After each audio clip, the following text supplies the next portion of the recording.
Həyat bəzən bizi çətin imtahanlarla sınağa çəkir. Bu çətinliklər hər bir insanın qarşısına müxtəlif formalarda itki, uğursuzluq, qəza kimi çıxa bilər. Elə Əngəlsizin bugünkü qəhrəmanı Əli Hüseynovun həyatı kimi. O, gözlənilməz bir qəza nəticəsində ayağını itirsə də, həyata olan sevgisini və yaşamaq əzmini heç vaxt itirməyib. 11 yaşı var. Mən üzgüçülük 3 il məşğul oluram. Mən Yozqor 9 sayılı məktəbdə oxuyuram. Qalib gələndə müəllimlərim və sinif yoldaşlarım sevinir, mənim təbrik eləyirlər. Çətinliklər onu ruhdan salmaq əvəzinə daha da gücləndirib. Özünü üzgüçülük idman növündə tapan Əli, suyun içində yeni bir həyat, yeni bir ümid kəşf edib. Bugün o, üzgüçülük sahəsində qazandığı uğurlarla həm özünə, həm də onun kimi çətinliklərlə üzləşən insanlara nümunə olmağı bacarıb.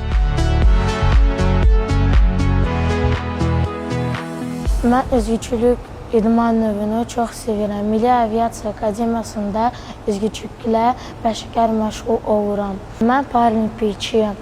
Çox yarışlarda iştirak etmiş və qalib gəlmişəm. Fiziki məhdudiyyət mənə əngəl yaratmır. Mən çox məşq edirəm.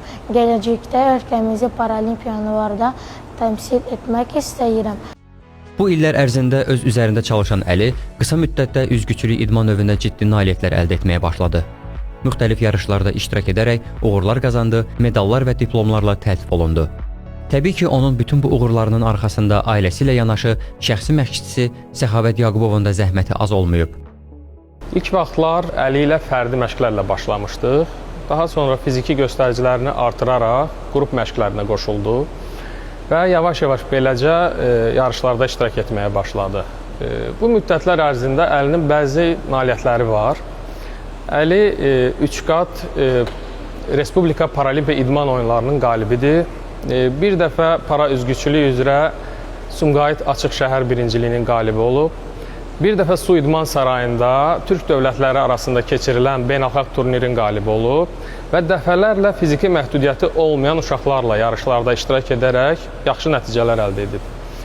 Əli ilə əsas hədəfimiz paralimpiyadada iştirak etmək hüququ qazanıb, orada dövlətimizi layiqli şəklində təmsil etməkdir.